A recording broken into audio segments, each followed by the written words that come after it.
Good morning, Malacañang press corps and guest. Welcome sa regular press briefing ni Presidential Spokesperson Harry Roque. Good morning, sir. Good morning. Let me begin with the good news. The Board of Investments reported that investments last month had a 538% surge, or an increase of more than sixfold from last year's 8 billion January figures to this year's 51.3 billion. The Department of Trade and Industry reported that the biggest project approved for January came from Apo Agua Infraestructura in Davao, worth 13.3 billion. There were also three solar facilities of Solar Philippines Commercial Rooftop Projects Inc., two in Cavite and one in Nueva Ecija, with a combined cost of 25.9 billion and a total power capacity of 587 megawatts. Clean Green Energy Corporation is likewise constructing its 12 megawatt biomass energy plant in Bulacan, worth 1.5 billion. With an economic momentum on our side, we expect to achieve our year-end target of 680 billion. More good news, we welcome the recent report of the Philippine Statistics Authority on the increase of the country's 2017 banana production from 8.903 million metric tons in 2016 to 9.166 million metric tons. No? This growth can be attributed to the increase in area and number of bearing hills harvested from the plantation farms in northern Mindanao, additional expansion areas from corporate farms in Socsargen, and relatively good weather last year. Now, there are 545 CLOA farmer beneficiaries in North Cotabato. No? So these CLOAs were distributed to farmers from 7 municipalities in North Cotabato. Recipient municipalities include Kidapawan City, Arakan, Magpet, Milang, President Roxas, Turunan, and Micalala. On the Mayon update, as we were having our cabinet meeting, it was reported that as of 10 p.m. last night, there was another minor eruption of Mayon volcano. No? Yusek Sulidum was in attendance in yesterday's cabinet meeting. No? Now, so far, I will confirm that in addition to the 20 million cash handed by the president when he visited Albay, the PCSO has also approved a further 30 million to Albay. No? But the total assistance given by national agencies to Albay, in addition to the cash from the president and the cash from PCSO, is already at 113,498,000 worth of assistance. No? Now, the president promised to increase his cash advance to the province from 20 to 50 million.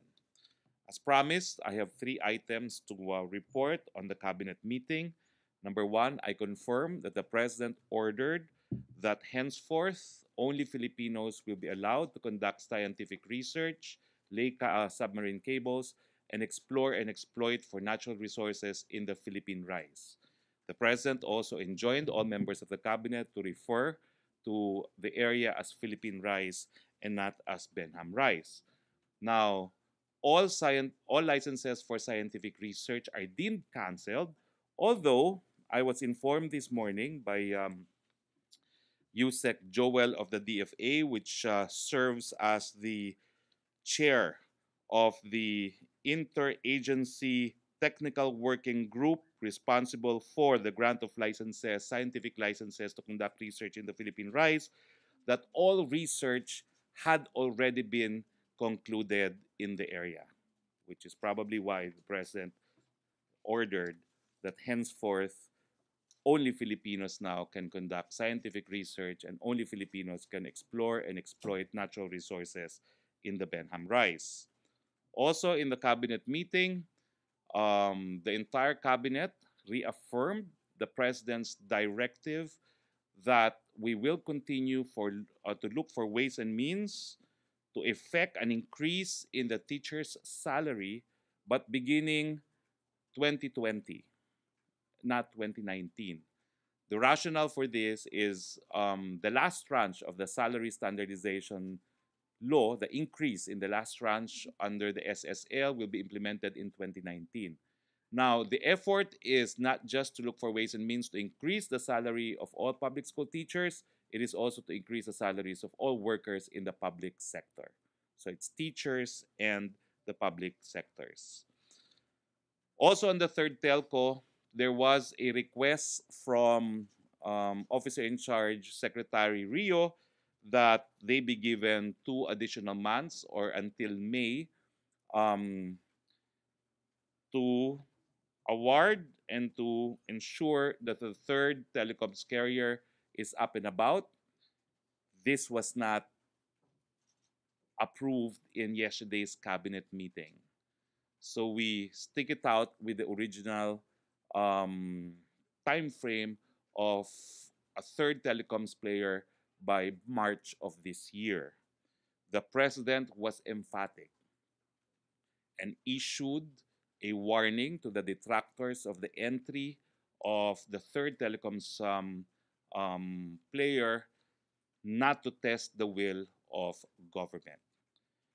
The president was particularly displeased with the fact that in order to have a third telecoms player, we would need to find frequencies to be allotted to the third telecom player.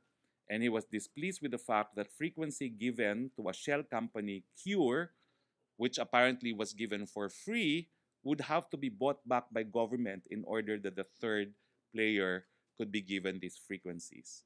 The president rejected that proposal that we pay for frequencies that we gave out for free, and he warned everyone involved not to test the resolve of the president in allowing a third telecoms carrier to enter the country. Questions? Question, Rose Sabinario.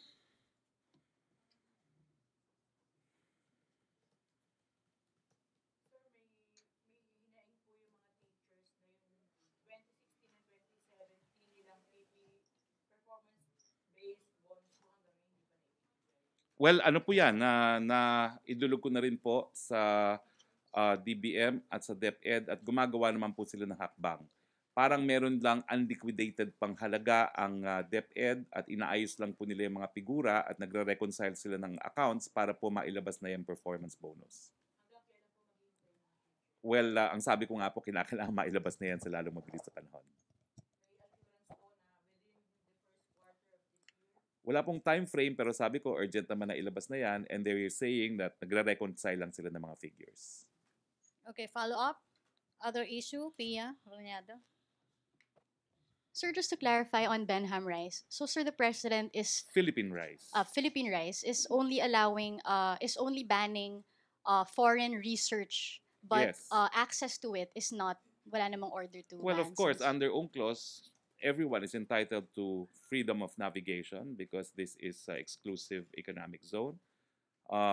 So navigation can proceed, but henceforth, no scientific research will be allowed and no other foreign entity will be allowed to explore and exploit for natural resources in the area.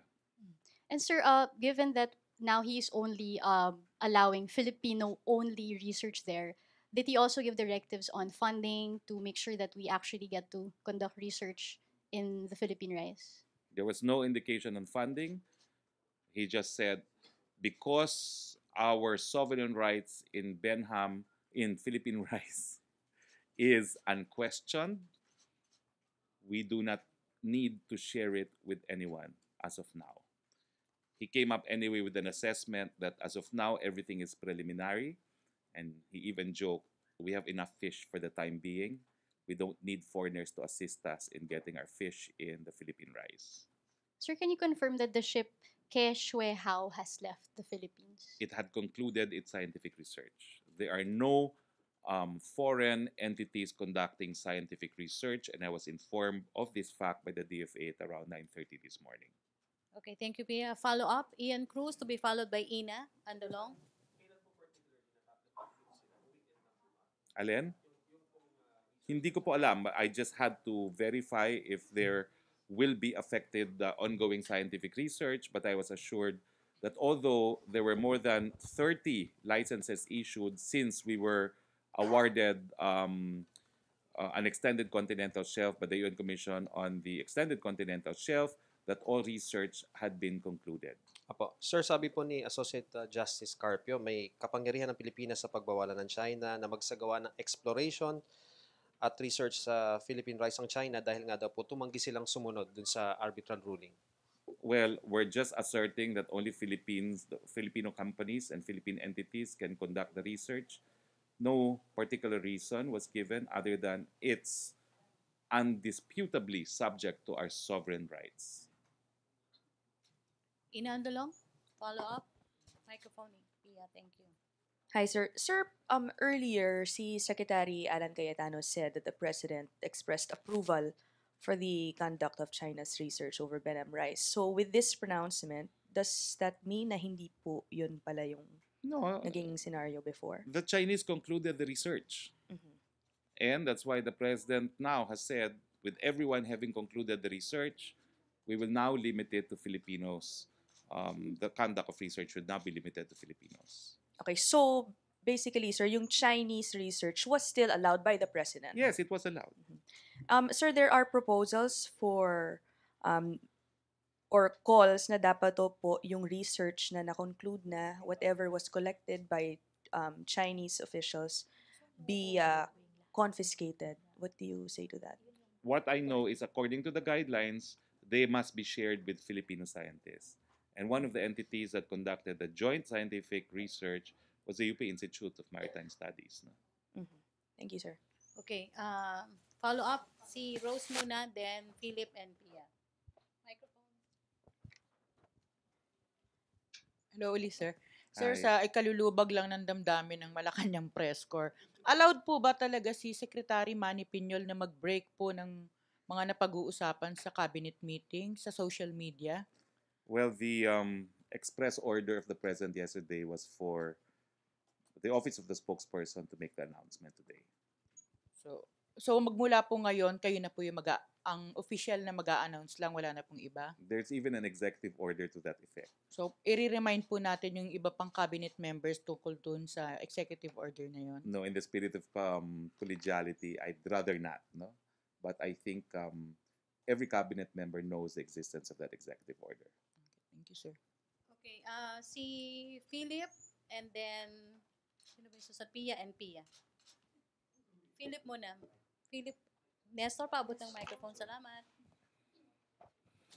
Sir, good morning. Good morning, Um, Philip. Ano po yung rason na binigay ng Pangulo kung bakit niya pinagbawal ang research ng mga dayuhan sa Philippine rice? You know, it was not in the agenda, no?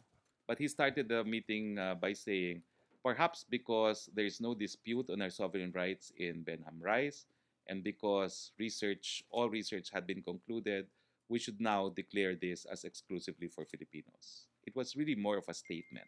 There was no discussion on the matter.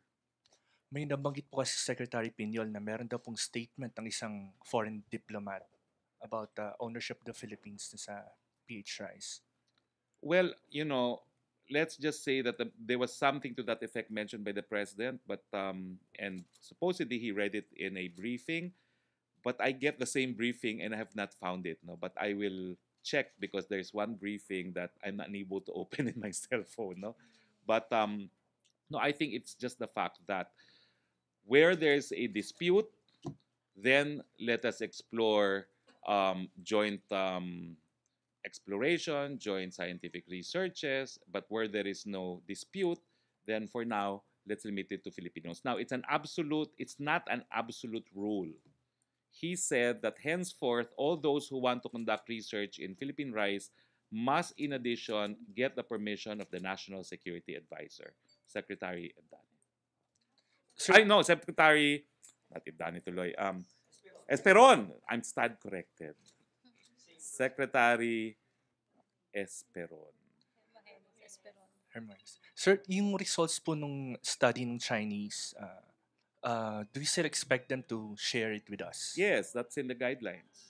That's a requirement. Kailan po kaya nila ibibigay yun? I leave it to the Filipino co-researchers, no? To obtain it. May ano po ba, preliminary na i-share sa I do palasyo? not know. I'm only announcing what the president said last night in the cabinet meeting. Okay, thank you, sir. Last two on China. 3. Pia Gutierrez, Pia Ranyada, and Ina. Sir, clarify ko lang yung sagot nyo kanina. So, foreign groups or other countries can still apply for Yes, permits? yes. He says that although all scientific research permits are deemed canceled, any new application, in addition to an application to be filed with the Interagency Technical Working Group, will have to make a separate application with the Office of the National Security Advisor. So, parang banned, sir? Well, they have there's to a reapply revocation of all licenses, Oh. and henceforth, any foreign entity that wishes to conduct research can apply to the usual body, and in addition, there must be personal approval of the National Security Advisor. So if I'm a foreign entity, sir, and I have a pending request for a license to conduct explorations there, all I have to do is to reapply, ganun ba, sir? Yeah, you have to apply to the interagency, and you must get the personal approval of the National Security Advisor. Sir, you also mentioned there are more than 30 foreign licenses have been Yes. issued. All of them finished na yung... All of them finished, I was told. So aside from China, sir, anong mga bansa po ito? Can I sir? have the cell phone? Wait, I will read for you.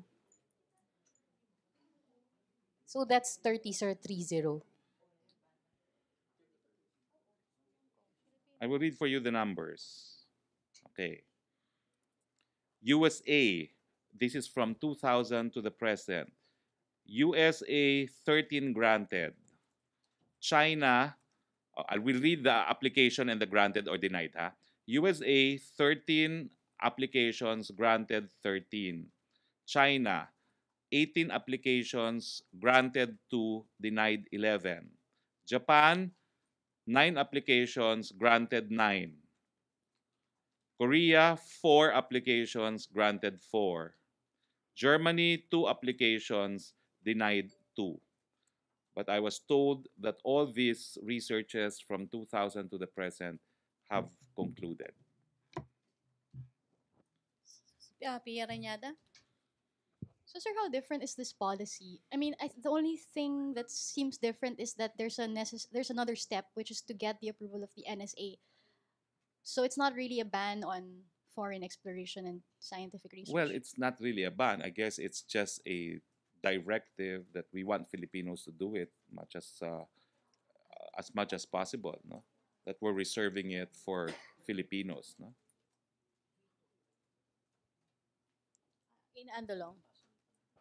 Sir, similar lang because at the start you said that only Filipinos from now on can conduct research. Yes, and but then there was now that you're colitilia. Yes, there was And that then now you're colitilia that he saying- said all, because I had to clarify it. No, so what's the status? Because I read the same numbers. No, so what's the status? They're all canceled.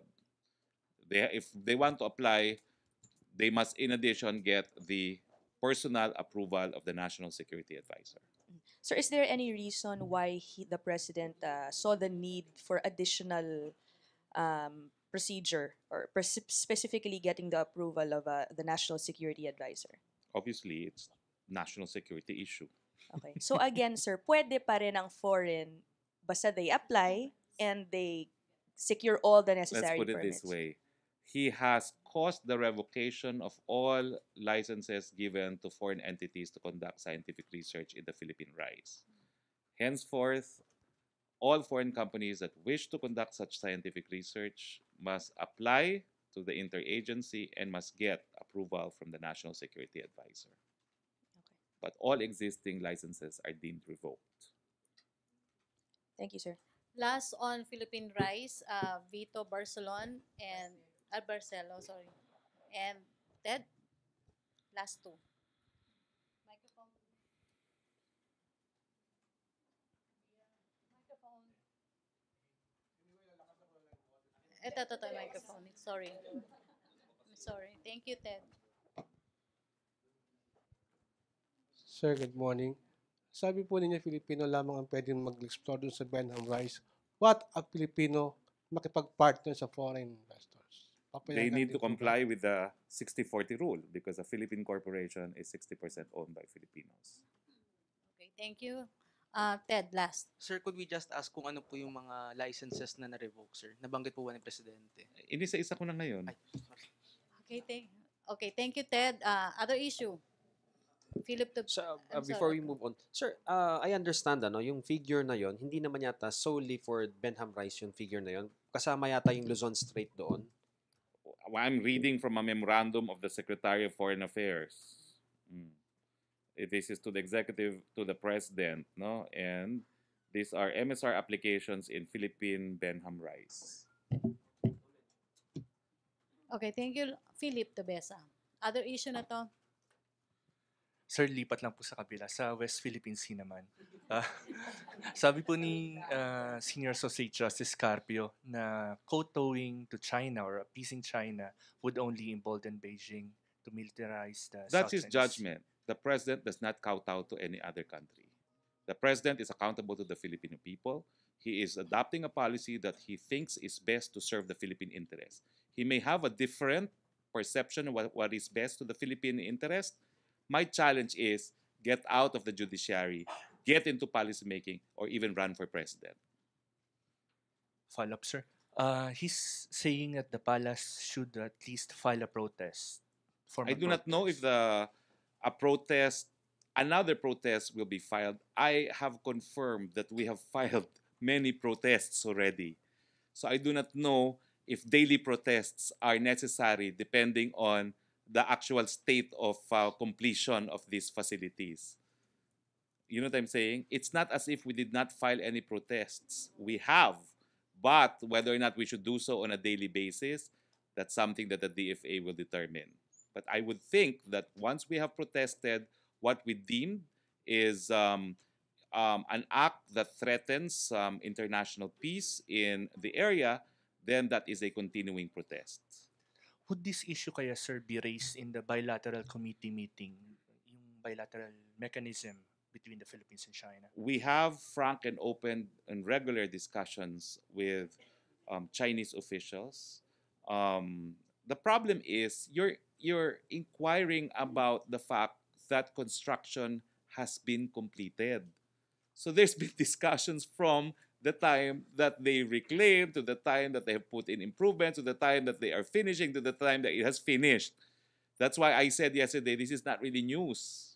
It's been there, no? So whether or not you want us to protest daily, I do not know if that is wise. We can even protest every minute if you want. Maybe someone can volunteer to protest every minute if they want. Thank you, sir. Okay, other issue? Catherine Valente. Yes, sir. Good afternoon po. Sir, may we know lang po yung real situation sa NFA rice? Meron po ba thank talagang goodness. short? Okay po. Well, I just talked to, because I promised to address this. No, I just talked to Cabsec, Ibasco. In fact, I invited him to join us, but he had just landed in Jensan. He says that situation really is under control. There's a standby order for 250,000 metric ton of rice. So, of course, we will not allow our inventory to be depleted. Follow up on NFA rice? Other issue? Okay. Ina, no more? Okay, Philip. Microphone. Sir, clarification lang po dun sa telco, sa third player. Kasi you mentioned yesterday na the president before stated that it would be China. So tama po ba na parang sila na, yung China Telecom na, or magkakaroon pa po ng bidding in March? As I said, it was offered. It appears to have been accepted, but we need to comply with all legal requirements, including the holding of a bidding. So while we have offered it, they will participate in the bidding. Okay. So hindi pa rin po sigurado na sila? Well, let's just say that let's separate diplomatic from the day-to-day realities on the ground. No? So we honor our commitment as a sovereign state, but there has to be compliance with local procedures. Okay, thank you, sir. Okay, MPC, Catherine.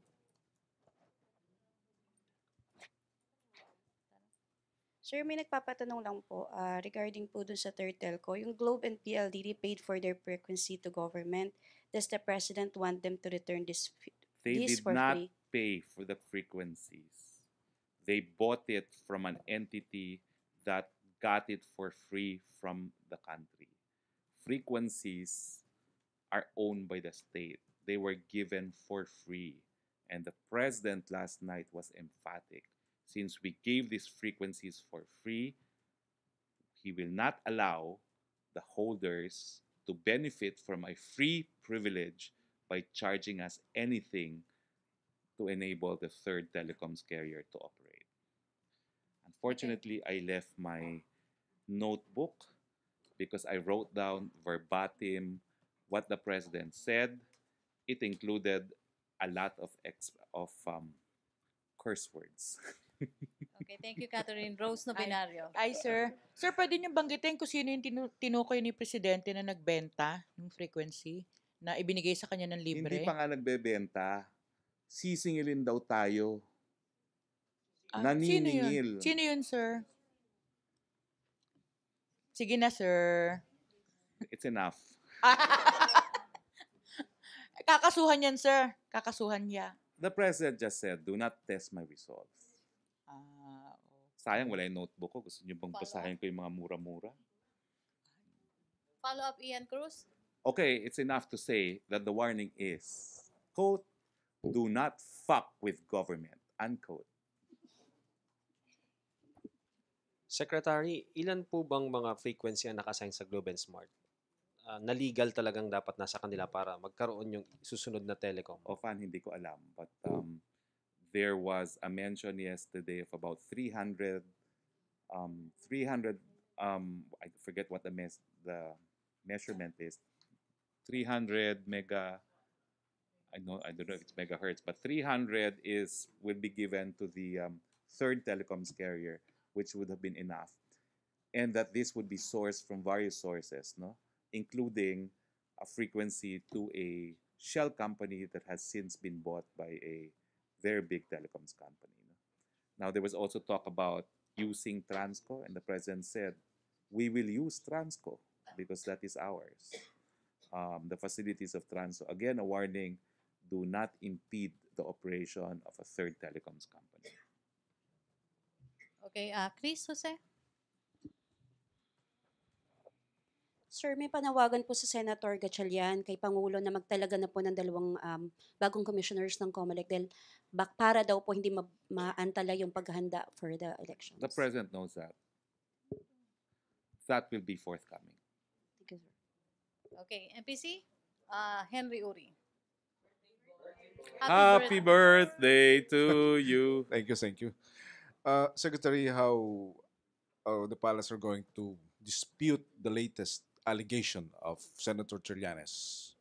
Pupunta ba kayo sa Senado? Pupunta ba ang Pangulo? May papapadala ba siyang mga tauhan doon para harapin sakali na imbitahan ang Office of the President or the first family to answer all the allegations? He who alleges must prove. Let's see the documents. Let's see if they're authenticated. And it has always been our position, without authentication, all these documents are hearsay. So what's there to dispute?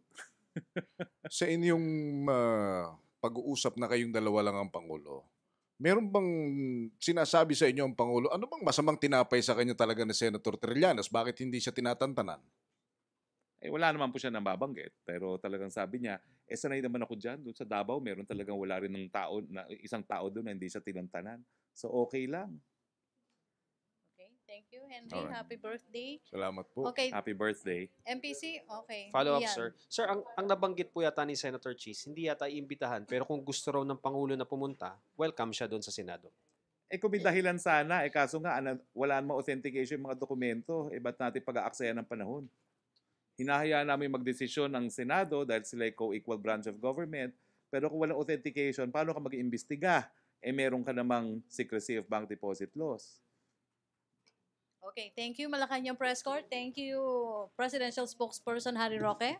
Thank you and good afternoon. Thank you, guest. And back to our main studio sa Radyo Pilipinas. and People's Tago nila Television yan. Network. Tago nila. Okay, thank you.